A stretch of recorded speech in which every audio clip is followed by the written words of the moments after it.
Halo semuanya, selamat datang di Radio Tanpa Nama, sebuah channel yang akan membawamu ke cerita-cerita horor yang mungkin tak ingin kamu dengar sendirian. Jika kalian suka dengan cerita-cerita horor seperti ini, tolong bantu channel saya dengan cara like, komen, dan subscribe. Dan malam ini kita akan membahas sebuah kisah dari 3 orang anak muda yang nekat mancing tengah malam pada saat malam satu suro. Gimana ceritanya? Gimana kengeriannya? Langsung saja kita mulai ke ceritanya.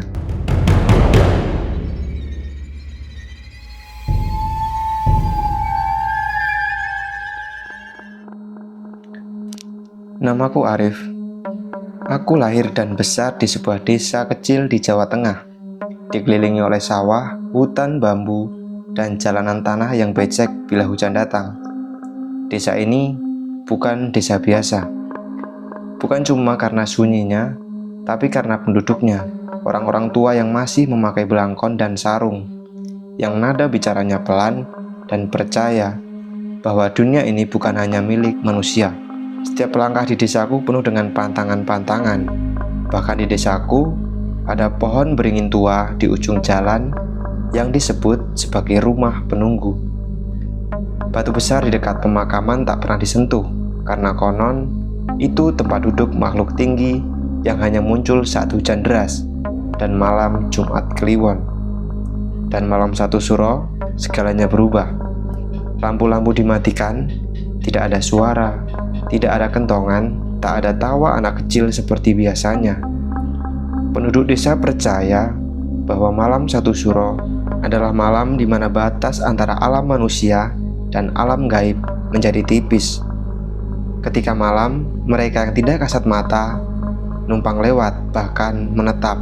Penduduk desaku tidak hanya sekedar takut, tapi mereka juga menghormati. Keluargaku pun begitu. Setiap tahun, keluargaku selalu menyiapkan sesajen kecil berisi bunga 7 rupa, air kendi, dan sebatang rokok kretek untuk diletakkan di pojok rumah, katanya untuk yang lewat biar tidak mengganggu. Tapi malam itu terasa berbeda di rumahku. Pintu rumahku tidak tertutup, tirai juga tidak digeser, karena aku bersama 2 sahabatku, Johan, si pemberani dengan mulut besar, dan si Bowo, si pendiam yang selalu mengikut arus. Kami punya rencana besar. Kami ingin memancing, bukan sembarang memancing, tapi kami ingin memancing malam itu juga, pukul tengah malam, yaitu malam satu suro. Kami ingin merekam semuanya dan ingin membuktikan bahwa mitos itu tidak penting. Mungkin itu terdengar bodoh, tapi kami punya alasan klasik anak muda, membuktikan sesuatu dan mencari sedikit sensasi. Ketika mendengar rencana itu, ibuku sempat memperingatkan. Wajahnya pucat lalu bilang kepadaku, "Jangan pernah main-main di malam satu suro, Le. Itu malam ketika batas dunia dibuka," katanya sambil menggenggam pergelangan tanganku erat. Aku hanya tertawa kecil, tapi entah kenapa tangan ibu terasa dingin. Namun aku menghiraukan hal tersebut dan tetap pada rencana awalku bersama kedua sahabatku. Akhirnya, aku dan kedua sahabatku memutuskan untuk tetap berangkat. Kami berangkat ke sungai yang namanya Sungai Siluman. Ya, Sungai Siluman. Sungai itu punya nama asli, tapi tak ada yang mau mengucapkannya lagi. Orang-orang lebih sering menyebutnya Sungai Siluman. Warga-warga desa sering mengatakan bahwa sungai itu bukan hanya tempat makhluk air hidup, tetapi juga tempat penunggu bersemayam. Sungai itu panjang dan dalam, mengalir tenang di balik hutan bambu yang rimbun. Kami biasa memancing di sana saat sore hari, duduk di dermaga kayu tua yang mulai lapuk. Tapi kali ini beda cerita. Kami memutuskan memancing tengah malam saat malam satu suro. Dulu ada seorang nelayan tua bernama Pak Somo. Dia nekat mancing di malam satu suro. Kata warga, ia pulang tanpa suara, tanpa senyum, bahkan tanpa jiwa. Ia hanya duduk di depan rumahnya, memandangi air kolam sampai akhirnya mati keesokan harinya. Sejak itu, tak ada yang berani ke sungai setelah maghrib. Tapi kami, ya, Kami terlalu mudah untuk percaya pada cerita lama. Kami percaya pada kamera ponsel dan bukan pada mitos gaib. Kami ingin merekam semuanya, dan kalau berhasil, bakalan viral. Singkat cerita, setelah semuanya siap, kami berangkat sekitar pukul 11 malam. Dan karena kami bertiga, kami memutuskan untuk Boti mengendari motorku, motor Supra tua milik bapak yang sering dibawa ke sawah. Udah yuk, berangkat aja, kita Boti. Motor kalian tinggal saja di rumahku, ucapku. Ya udah, ayo gas, ucap kedua sahabatku. Angin malam menusuk tulang saat kami menyalakan motor. Jalan setapak menuju sungai melewati sawah-sawah luas, gelap dan sunyi.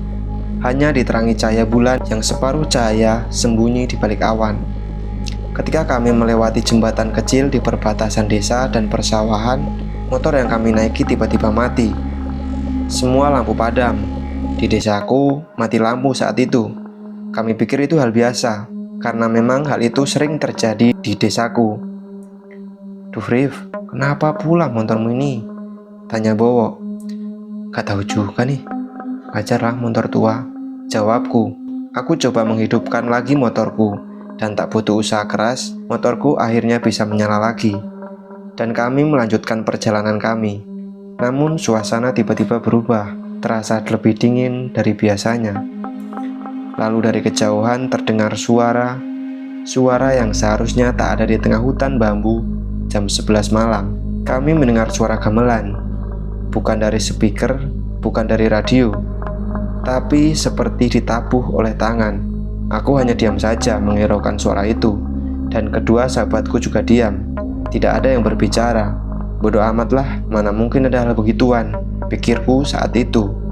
Sungai yang kami tuju memang tak jauh, tapi jalan di desaku masih tanah. Jadi butuh waktu lama yang lumayan karena jalan yang jelek. Kami melewati area pesawahan dan hutan bambu, dan tak lama kami sampai di sungai tempat tujuan kami. Kami menuju ke sebuah panggung kayu yang sudah tua, atau bisa kita sebut dermaga. Masih berdiri kokoh, meski berdecit saat diinjak. Di atasnya kami meletakkan tas, termos kopi, dan alat pancing. Johan mulai memasang kail. Bowo duduk sambil menyulut rokok, dan aku diam sesaat menatap air. Air sungai malam itu terasa berbeda, tenang, bahkan mungkin terlalu tenang, seperti kaca hitam pekat. Tak ada riak, tak ada suara jangkrik, bahkan angin pun seolah tak ingin untuk berhembus. Saat kami mulai memancing, aku melihat bayangan hitam sebesar telapak tangan bergerak cepat di bawah permukaan. "Ikan lele," kataku.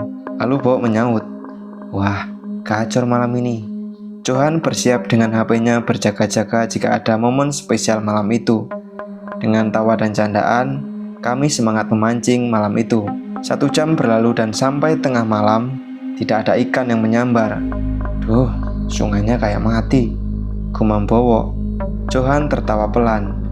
"Haha, mungkin ikannya puasa." Lalu tiba-tiba joran milik Johan bergerak. Bukan tersentak, tapi seperti ditarik pelan ke dalam air. Gerakannya halus, seperti ada sesuatu yang sengaja menarik. Johan sontak memegang jorannya. "Woi, ini berat banget, tapi kok nggak ada perlawanan ya?" katanya. Aku dan Bowo tertawa pelan. "Haha, palingan juga kayu tuh," ucapku. Tapi saat Johan mulai menggulung senar, senter kami mati serentak. Gelap, hanya suara senar yang ditarik. Lalu tiba-tiba suara gamelan kini terdengar lagi, namun semakin lama semakin dekat. Kami mencoba menyalakan ulang senter dengan panik. Pancing berhasil ditarik. Tidak ada ikan di ujung kail, hanya potongan kain putih, basah dan berbau wangi bunga yang menyengat. Ih, itu kain kafan," kata Bowo. Johan melemparnya ke air dengan panik.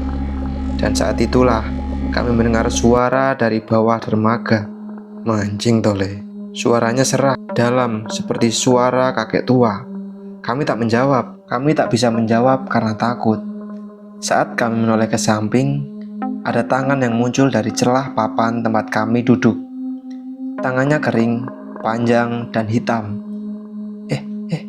Apa itu? Ayo lari," ucapku tergesa-gesa. Kami berlari meninggalkan dermaga, meninggalkan semua barang-barang kami, menembus ilalang, kembali ke arah jalan tempat motor diparkir. Napas kami terengah, degup jantung begitu keras hingga menutupi suara malam. Tapi saat kami sampai di jalan tempat memarkirkan motorku, motornya tidak ada. Tidak mungkin hilang, kami tahu betul tempat kami berhenti tadi. Tapi yang ada hanya jalan kosong dan kabut yang tak seharusnya muncul di musim kemarau. Motornya mana? Jangan-jangan kita nyasar? Tanya Bowo sambil gemetar. Johan menggeleng. Ini jalannya, tapi kok beda. Kami berdiri di tengah jalan yang tampak berbeda, dan suara gamelan itu kini datang dari segala arah. Kami hanya saling berpandangan tanpa mengucapkan apapun. Yuk jalan, kita pulang aja, ucapku. Akhirnya kami menyusuri jalan itu dengan perasaan was-was, memandangi sekitar karena ketakutan. Tapi setiap langkah terasa seperti berputar di tempat yang sama. Tanpa memperdulikan apapun, kami hanya terus berjalan tanpa ucapan apapun. Lalu kami melihat hutan bambu yang kami lewati saat kami berangkat. Itu hutan bambu, arah jalan pulang. Ayo kita pulang dulu, motornya kita cari besok, ucap Johan ketakutan.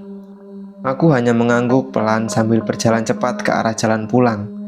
Saat tiba di hutan bambu, kami menyadari ada hal yang berbeda. Di tengah jalan sekitar hutan bambu berdiri gapura batu tua, dipenuhi lumut dan ukiran aneh. Ada suara tertawa di balik batang bambu, cekikikan kecil seperti tawa anak kecil yang sedang bermain petak umpet. Suara itu semakin mendekat, tapi tidak ada siapa-siapa. Johan mulai panik. Ini bukan dunia kita lagi, ucap Johan. Bowo juga panik bukan main, dan kami hanya saling berpegangan tangan dengan erat karena rasa takut yang luar biasa. Dan aku percaya ini bukan dunia kita lagi. Bowo mengajak kami kembali karena takut. Ini tempat apa? Tadi pas berangkat gak ada gapura itu. Ayo kembali ke sungai saja, kita cari jalan keluar, ucapnya seperti ingin menangis. Dan kami memutuskan kembali ke sungai, satu-satunya tempat yang masih kami kenal. Tapi saat kami hampir sampai, Johan berhenti, matanya memelototi sesuatu di semak-semak. Lihat itu, katanya. Kami tak melihat apa-apa, tapi Johan melepaskan genggaman tangannya, lalu berjalan ke arah semak. Langkahnya pelan, tubuhnya seperti ditarik dengan tatapan kosong. Johan, jangan ke sana, teriak Bowo. Tapi dia tak menoleh, berjalan terus ke arah semak-semak. Dan dalam sekejap, Johan menghilang. Tak ada suara, tak ada jejak, hanya daun-daun yang bergoyang sendiri, lalu hening total. Kami memanggil nama Johan berulang-ulang, tapi tidak ada jawaban. Lalu kami mendengar suara langkah kaki dari arah sungai. Kami mengira itu Johan, tapi yang muncul bukan manusia. Sosok setinggi anak-anak, seluruh tubuhnya ditutupi lumpur, matanya kosong dan berair. Ia menyeret sebuah boneka kecil, mirip dengan wajah Johan. Boneka itu menangis, suaranya serak. Aku lapar, Kak. Kami mundur. Bowo jatuh tersandung dan aku menariknya. Tapi ketika kami berbalik, jalan di belakang kami berubah menjadi tembok batu, dan kami benar-benar terkunci di dunia yang bukan milik kami. Karena panik, kami berlari entah ke arah mana, dan karena lelah, kami duduk di pinggir batu besar, nafas terengah-engah seperti dicuri oleh ketakutan. Bowo gemetar memeluk lututnya. Kita bakal mati di sini, Rif, ucap Bowo ketakutan. Aku mencoba berpikir, mencari sesuatu, apapun yang bisa menjelaskan semua itu. Lalu aku ingat, kain itu bukan sekedar kain, ucapku ke Bowo. Lalu Bowo menyaut, kamu gila ya? Kita harus kembali ke sungai itu lagi. Ada tangan, kemudian anak-anak berlumuran lumpur. Nanti apa lagi? Jawab Bowo panik. Aku mencoba menjelaskan, mau gak mau kita harus kembali.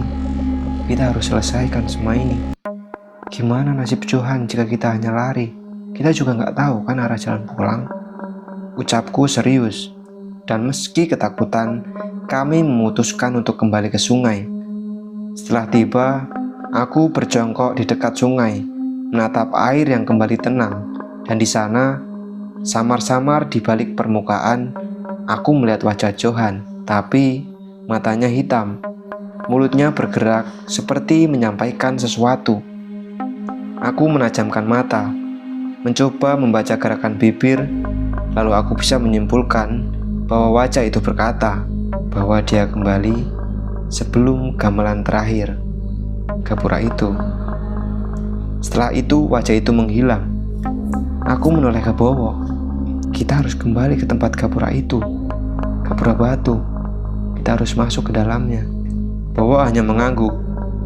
Kami kembali ke hutan bambu, ke tempat gapura batu tua itu masih berdiri. Di baliknya ada jalan kecil berbatu, dipenuhi bunga melati kering dan dupa terbakar. Langkah kami pelan, setiap sisi jalan dipenuhi arca batu berwajah rusak, seperti patung penjaga dari zaman Majapahit. Dari kejauhan, kami melihat bangunan kecil seperti pendopo. Di tengahnya, sebuah sesajen terbuka dengan boneka yang tadi di bawah makhluk lumpur kini tergantung di atas dupa. Aku mengambil boneka itu. Itu boneka yang di bawah bocah pelumpur tadi kan? Ucap Bowo. Kita harus kembalikan ini, bisiku. Kami kembali lagi ke sungai. Entah berapa jauh kami berjalan. Rasa lelah tidak lagi kami rasakan. Kami hanya berpikir harus selamatkan Johan dan pergi dari sini. Dan saat kami meletakkan boneka itu di atas papan tempat kami memancing tadi, angin berhenti dan suara gamelan benar-benar menghilang. Sekarang gimana? Ucap Bowo. Aku hanya terdiam, namun tiba-tiba terdengar suara langkah kaki pelan berirama. Lalu muncullah penari di balik bayang-bayang, pakaiannya putih, lengannya lentur seperti tak bertulang, tapi wajahnya tidak ada, hanya kulit halus tanpa mata dan tanpa mulut. Ia menari mengikuti gamelan yang kembali terdengar entah dari mana. Kakinya tidak menyentuh tanah, tubuhnya melayang pelan mendekati kami. Dan saat ia menoleh padaku, aku melihat bayanganku sendiri di wajahnya. Penari itu tiba-tiba berhenti, kepalanya menunduk, tangan terbuka seperti sedang mengundang. Di balik semak-semak di mana Johan tadi menghilang, muncullah Johan, tapi bukan Johan yang kami kenal. Wajahnya pucat, matanya kosong. Ia mengenakan baju yang sama, tapi kakinya tidak menyentuh tanah. Kalian datang buat jemput aku. Suaranya datar. Bowo mundur. Itu bukan Johan. Tapi aku tahu, sebagian dari Johan masih ada di sana. Kamu harus ikut kami, kataku. Tapi ia hanya tersenyum. Dan dari balik kulit wajahnya, darah mulai menetes. Suara gamelan menjadi cepat, terdengar ribuan langkah kaki mengelilingi kami. Seperti serentak sedang menari. Kami tak bisa melihat mereka, tapi mungkin mereka melihat kami. Lalu Johan berkata kepada kami, pilihan cuma dua. Kalian tinggal atau tinggalkan aku di sini dan lupakan semuanya. Bowo sontak gemetar. Kita pulang aja, Rif. Ayo kita pulang. Tapi aku menatap mata Johan yang mulai basah. Di dalam tubuhnya yang dikuasai itu ada sahabatku. Kalau aku bisa ganti tempatmu, aku mau. Ucapku tegas. Saat aku mengucap itu, semua suara gamelan berhenti. Tanah berguncang seperti dunia ini tak lagi mengizinkan kami memilih. Bowo menarik lenganku. Ayo, gerbangnya terbuka. Dari kejauhan, gapura batu yang tadi kami lewati kini seakan terbuka lebar. Di baliknya ada cahaya. Aku menoleh ke Johan, tapi tubuhnya kini mulai memudar. Ia tersenyum dan untuk terakhir kalinya ia berkata, pulanglah Rif, jangan lihat ke belakang. Kami berlari menembus gerbang, dan saat kami keluar, suara gamelan berhenti. Namun setelah kami melewati gapura itu, tak lama pandanganku menjadi gelap, dan aku tak tahu apa lagi yang terjadi setelah itu. Saat aku terbangun, tiba-tiba aku berada di ranjangku. Ternyata itu sudah siang, sekitar pukul 11 siang. Aku keluar rumah dan semua tampak biasa saja. Namun ketika ibuku melihat aku sudah terbangun, ibuku langsung berlari dan memelukku dengan erat. Untung nih, kamu selamat. Besok lagi jangan diulangi lagi ya, Le. Sampai sekarang Johan belum ketemu. Aku sontak kaget mendengar hal itu. Dan ternyata kejadian malam itu telah membuat Johan menghilang. Dan hanya aku dan Bowo yang selamat. Dan sekarang warga desa sedang mencari keberadaan Johan.